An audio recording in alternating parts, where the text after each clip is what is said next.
సభ్యులు మొత్తము ఉమ్మడి కరీంనగర్ జిల్లాలో ఉన్న అధికారులు ఎలక్ట్రానిక్ మీడియా ప్రింట్ మీడియా సాక్షిగా నేను కాంగ్రెస్ పార్టీలో ఉన్నా అని చెప్పినాక మీరు ఎందుకు డిస్క్వాలిఫై చెయ్యరు అని నేను అడుగుతా ఉన్నాను. మళ్ళా దీని తర్వాత నన్ను అంటుండు ప్రశ్నించుర్రి అన్నాడు.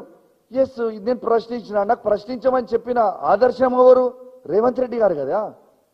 రేవంత్ రెడ్డి గారే చెప్పారు కదా, ఎవడైతే పార్టీ మారిలో వాళ్ళని లేచి ప్రశ్నించాలి, వాళ్ళని రాళ్లతోని కొట్టి చంపాలి అని చెప్పింది ఎవరు? ఇది రేవంత్ రెడ్డి గారు కాదా? ఒక్కసారి వినురి, అదొక్కసారి ప్లే చేయమా. థర్డ్ వీడియో రేవంత్ రెడ్డి గారు. కాంగ్రెస్ పార్టీ బీ ఫామ్ మీద గెలిచి రాజీనామా చేయకుండా పార్టీ ఫిరాయించిన వాళ్ళను రాళ్లలో ఊర్లలోకి వస్తే రాళ్లతో కొట్టండి అని చెప్పి నేను కాంగ్రెస్ పార్టీ కార్యకర్తలకు విజ్ఞప్తి చేస్తున్నా.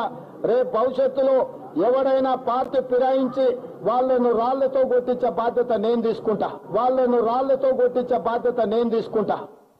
చూసిరు కదా, ఇక నన్ను లేచి నువ్వు ఎందుకు ప్రశ్నించినావు, నువ్వు ప్రశ్నించినావు, నువ్వు అడిగినావు, నేను కేసు పెడతా గుర్తా. అరే నువ్వే చెప్పినావు కదనే. నేను అది పోకుంటే ముందు యూట్యూబ్ చూస్తుంటే నాకు రేవంత్ రెడ్డి గారు చెప్పిందే నాకు గుర్తొచ్చింది. మరి నేను చేయలే కదా. రేవంత్ రెడ్డి గారు చెప్తేనే మా బీఫామ్ మీద గెలిచిన ఎమ్మెల్యేలని రాళ్లతో కొట్టమని చెప్తే ఇంకా నయ్యం నేను రాళ్లతో కొట్టలే, ఒకటి ప్రశ్నించిన. రేపు మా ఊర్లలో పోయినాక బరాబర్ రాళ్లతో కొడతాం మా బీఆర్ఎస్ పార్టీ కార్యకర్తలు. ఎందుకు ఊకుంటాం భయ్? ఊకుంటామా? ఇవాళ ఒక్కసారి మీరు ఇది అంతా లైవ్గా చూడండి. ఇవాళ దీంతో పాటు ఇవాళ డాక్టర్ సంజయ్ జగిత్యాల ఎమ్మెల్యే గారు గెలిచింది కేసీఆర్ గారి బొమ్మ మీద, కేసీఆర్ గారి బలంతోని. ఇవాళ మా బీఆర్ఎస్ పార్టీ కార్యకర్తల కష్టంతో గెలిచిండు ఆ ఎమ్మెల్యే పదవి. తప్పితే ఆయనేమో పెద్ద హీరో ఏం కాదు.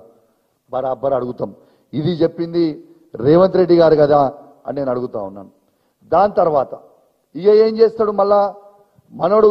ఇది అయిపోగానే నేను ఆ రోజు నా మీద కేసులు బుక్ చేసిండు. మరి ఒక్కసారి మీరు నా మీద కేసులు బుక్ చేసిందని మాట్లాడే కంటే ముందు ఫోర్త్ కాదమ్మా, ఫిఫ్త్ వీడియో ఒక్కసారి ప్లే చేయి. ఒక్కసారి ఏ విధంగా రేవంత్ రెడ్డి గారు జూపల్లి కృష్ణారావు గారి దగ్గర మైక్ గుంజుకున్నాడో, డీకేఆర్ నా దగ్గర గుంజుకున్నారో ఒకసారి చూడండి. ఈ అఫీషియల్ మీటింగ్స్ ఆ రోజు జూపల్లి కృష్ణారావు గారు మంత్రి అఫీషియల్ ప్రోగ్రామ్ కి పోతే ఏ విధంగా మైక్ గుంజుకుంటుండ్రు రేవంత్ రెడ్డి గారు చూడండి ఒకసారి. అఫ్ కోర్స్ ఇవాళ ఇద్దరికి సిగ్గు లేకుండా ఆయన ముఖ్యమంత్రి అయిన, మళ్ళీ ఆయన క్యాబినెట్ నా మంత్రి. అఫ్ కోర్స్ వాళ్ళకి ఇజ్జత్ లేని వాళ్ళు ఇద్దరు, కానీ అది వేరే ముచ్చట. కానీ అది చూసిరు కదా. దాని తర్వాత డీకేఆర్ గారిని ఆనాడు ఈయన తెలుగుదేశం కాంగ్రెస్ ఉన్నాడు చంద్రబాబు నాయుడు గారి నాయకత్వంలో. ఇవి వాళ్ళ సొంత కాంగ్రెస్ పార్టీ. ఆ రోజు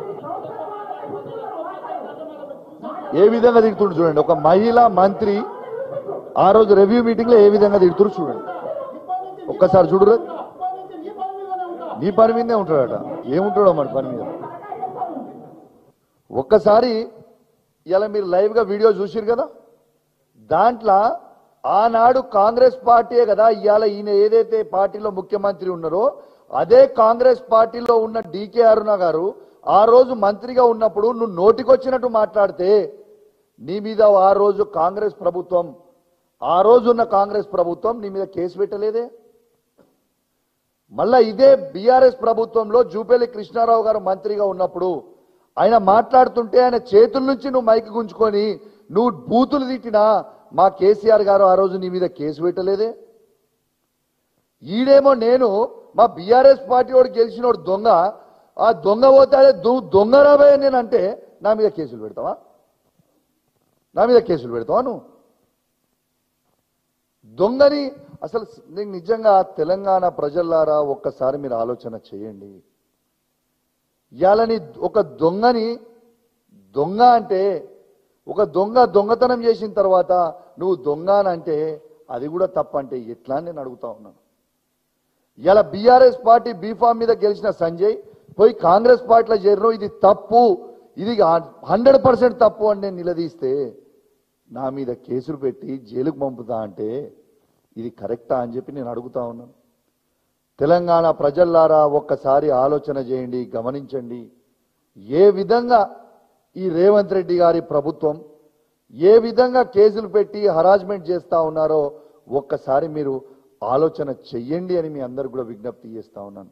నీతి నిజాయితీ కోసం మాట్లాడితే కూడా రైతుల పక్షాన మాట్లాడితే కూడా, యువకుల పక్షాన మాట్లాడితే కూడా, పేద మహిళల పక్షాన మాట్లాడితే ఇవాళ కేసులు పెడతా అంటే ఇది న్యాయమా? ఒక్కసారి మీరు ఆలోచన చేయండి అని నేను అడుగుతా ఉన్నాను. కేసులు ఎందుకు పెడుతుండు? ఇలా దాదాపు నా మీద 28 కేసులు పెట్టిండు. దేనికోసం పెట్టిండు? ఇలా నువ్వు ఇచ్చిన 6 గ్యారెంటీలు ఎందుకు ఇస్తలేవని గట్టిగా అడుగుతున్నాను. రైతులకి రైతు భరోసా ఎందుకు ఇస్తలేవని గట్టిగా అడుగుతున్నాను. రైతులకి రుణమాఫీ ఎందుకు ఇస్తలేవని గట్టిగా అడుగుతున్నాను. 24 గంటల ఫ్రీ కరెంట్ సరిగ్గా ఎందుకు ఇస్తలేవని అడుగుతున్నాను. ఇలా రైతు బీమా టైంకి ఎందుకు ఇస్తలేరని అడుగుతున్నాను. ఇలా ప్రతి మహిళలకి 2500 రూపాయలు ఎందుకు ఇస్తలేవని అడిగినందుక, ఇలా కళ్యాణ్ లక్ష్మితో పాటు తులం బంగారం ఇస్తా అన్నావు, ఎందుకు ఆ తులం బంగారం ఇస్తలేవని అడుగుతున్నందుక, ఇలా పిల్లలు ఫుడ్ పాయిజనింగ్ అయి చనిపోతా ఉన్నారు, వాళ్ళకి సరిగ్గా భోజనం పెట్టు అన్నట్టుగా అడుగుతున్నందుకు కేసులు పెడుతున్నావా? ఇలా కేసీఆర్ కిట్టులు కంటిన్యూ చేయని నేను గట్టిగా అడుగుతున్నాను, కేసులు పెడుతున్నావా? ఇలా గర్భిణీ స్త్రీలకి న్యూట్రిషన్ కిట్లు ఎందుకు ఇస్తలేవని అడుగుతున్నందుకు కేసులు పెడుతున్నావా? ఇలా కంటి వెలుగు ఆ తాతలకి అవ్వలకి, ఇలా కంటి వెలుగు ఇలా వాళ్ళకి ఫ్రీగా కంటి ఆపరేషన్లు కానీ ఫ్రీగా అద్దాలు ఎందుకు ఇస్తలేవు అంటే కేసులు పెడుతున్నావా? తాతలకి అవ్వలకి 4000 రూపాయల పెన్షన్ ఇస్తా అన్నావు, ఎందుకు ఇస్తలేవని అడుగుతుంటే కేసులు పెడుతున్నావా? ఇలా వికలాంగులకి ఇలా 4000 నుంచి 6000 రూపాయల పెన్షన్ చేస్తా అన్నావు, ఎందుకు చేస్తలేవని అడిగితే కేసులు పెడుతున్నావా? ఇలా ఆటో డ్రైవర్లకి మద్దతుగా ఉంటా అన్నావు, ఎందుకు ఉంటలేవని అడిగితే కేసులు పెడుతున్నావా? ఇలా రైతు కూలీలకి 1,02,00,000 మంది రైతు కూలీలు ఉన్నారు, నువ్వు కేవలం 10 లక్షల మంది రైతు కూలీలకే ఇలా 12,000 ఇస్తున్నావు, మరి మిగతా ఉన్న 92 లక్షల మంది రైతు కూలీలు ఏమి కావాలని అడిగితే కేసులు పెడుతున్నావా? దేనికోసం పెడుతున్నావు కేసులు? ఇలా నేను ఒక్కటే అడుగుతా ఉన్నా, రేవంత్ రెడ్డి గారు మీరు కేసులు పెడుతున్నారు నా మీద, మరి నాదైతే ఒక్కటి కూడా ల్యాండ్ గ్రాబింగ్ కేసులు నా మీద లేవు, చీటింగ్ కేసులు నా మీద లేవు, కిడ్నాప్ కేసులు నా మీద లేవు, మర్డర్ కేసులు నా మీద లేవు, అటెంప్ట్ మర్డర్ కేసులు కూడా నా మీద లేవు. నిన్న నన్ను అరెస్ట్ చేసి తీసుకుపోయి ఏం చెప్తాడు? నా మీద పీడీ యాక్ట్ పెట్టి 6 నెలలు నేను బయటికి రాకుండా విశ్వ ప్రయత్నం చేసిండు నిన్న రేవంత్ రెడ్డి గారు. నేను ఒక్కటే అడుగుతున్నా, మరి రేవంత్ రెడ్డి గారు ఇప్పుడే నేను రేవంత్ రెడ్డి గారు అఫిడవిట్ చూస్తా ఉన్నా, రేవంత్ రెడ్డి గారి మీద ఉన్న కేసులు ఎన్ని తెలుసా మీ అందరికీ? 89 కేసులు. ఇది అఫీషియల్ గా రేవంత్ రెడ్డి గారు డిక్లేర్ అండ్ అఫిడవిట్లో చేసింది 89 కేసులు. ఇలా అన్నిటికంటే ఫస్ట్ కేసు ఏందో తెలుసా? ఫస్ట్ కేసు రేవంత్ రెడ్డి మీద ఉన్నది 2002 ఆయన మీద ఉన్న case 420, first cheating case 420 case పెట్టిర్రు. తర్వాత 120B అంటే ల్యాండ్ గ్రాబింగ్, అటెంప్ట్ మర్డర్, మళ్ళీ